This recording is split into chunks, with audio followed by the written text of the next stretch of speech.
Miss হবে না আপনার পছন্দের টিভি শো। দেখুন জি5 অ্যাপে একদম ফ্রি। আগামী সানডে ওই কঙ্কাবতীদের বাড়িতে আমার আশীর্বাদ আছে, আর তারপরে একটা ছোট্ট করে সঙ্গীতের অনুষ্ঠান আছে, সেখানে তোকে গান করতে হবে। আমি কিন্তু কোনো কথা শুনতে চাই না। That this is final. সামনের রোববার আমি তোকে পিক আপ করে নেবো, ওই মোস্ট প্রবাবলি সন্ধ্যেবেলা যাওয়া। ওই ধরে নে I will pick you up around 4। আর এরপরে কোনো অজুহাত চলবে না। আমি কিন্তু কোনো অজুহাত শুনবো না। তুই কিন্তু একদম রেডি হয়ে থাকবি। অর্জুন ভাই শোন না, আমাকে ক্ষমা করে দে প্লিজ। হ্যাঁ আসলে কি হয়েছে বলতো, সামনের রোববার তো আমি কলকাতাতেই থাকবো না। What?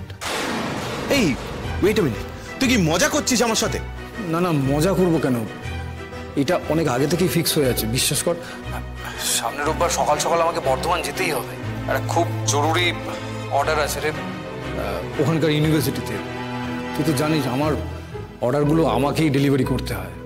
I am so sorry রে, কোনো উপায় নেই, বিশ্বাস কর আমি এই ডেলিভারিটা ফেল করতে পারবো না। Not this time bro. আমার সঙ্গীতে তুই থাকবি না এটা জাস্ট হতে পারে না। You are my best friend. শোনা দা প্লিজ, কিছু একটা ম্যানেজ কর। তুই যে করে হোক এই কাজটা পোস্টপোন কর। তুই একটা কাজ কর, তুই সকালে যা, বিকেলে চলে আয়, সন্ধ্যেবেলা তো অনুষ্ঠান। শোনা দা প্লিজ, না করিস না প্লিজ, আই বেগ ইউ। দেখ এরকম একটা ইম্পর্টেন্ট দিনে তুই থাকবি না, I just can't believe this. না না, কিছু একটা কর। আমার দিকটা একটু বোঝ ভাই, তুই তো জানিস আমার ব্যবসাটা আমি একাই সামলাই, আমার তো কোনো হেল্পিং হ্যান্ড নেই। আর আমার পক্ষে যদি কোনোভাবে ব্যাপারটা ম্যানেজ করা যেত তাহলে কি তোর মনে হয় যে আমি সেটা করতাম না? আচ্ছা একটা কথা বলতো, এই যে তোর সঙ্গীতে আমি থাকবো না, এটা কি আমার ভালো লাগছে? তুই কি ভাবছিস শুধু তুই মিস করছিস, আমি মিস করবো না তোকে? একটু বোঝার চেষ্টা কর প্লিজ, আর্জেন্ট কাজ এটা, পেছনে যাবে না রে। হ্যাঁ ঠিকই আছে, তোর যত রাজ্যের আর্জেন্ট কাজ সব আমার ইভেন্টগুলোতেই পড়ে। বাহ। আর আমি যদি উল্টোটা বলি? মানে আমি যদি এটা বলি বেছে বেছে আমার কাজের দিনগুলোতেই তুই তোর অনুষ্ঠানগুলোকে ফেলিস, তাহলে? শোনা দা,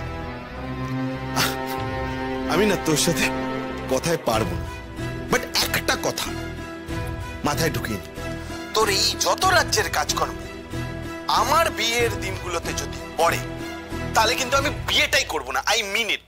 আমি একটা কথা তোকে পরিষ্কার জানিয়ে দিচ্ছি, বিয়ের দিনে তুই যদি আমার পাশে না থাকিস, আমার সাথে বরযাত্রী না যাস, আমি বিয়ের পিঁড়িতেই বসবো। যা দেখ, আমি কিন্তু কার্ড দিয়ে এসেছি, তুই বিয়ের ডেটটা কিন্তু একদম নোট করবি, and I mean it. Hello, এই সোনাদা, হ্যালো, আছিস? থাকবো রে, আমি তোর বিয়েতে থাকবো, তুই কিচ্ছু চিন্তা করিস না। দেখ সোনাদা, আমি যে জেদ করছি মানে এই যে আমি তো স্ট্রাগলটা বুঝি না সেটা কিন্তু নয়। I know the kind of battle you are fighting to establish your business, কিন্তু সোনাদা তুই তো এটাও জানিস, দেখ তুই আমার কাছে কতটা ইম্পর্টেন্ট। আচ্ছা ঠিক আছে, এখন আর ইমোশনাল ব্ল্যাকমেল করিস না। আমি তো বললাম তোর বিয়ের শুরু থেকে শেষ পর্যন্ত থাকবো।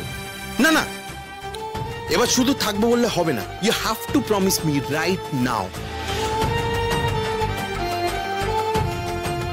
প্রমিস। জি5 ডাউনলোড করুন আর সব এপিসোড দেখুন একদম ফ্রি।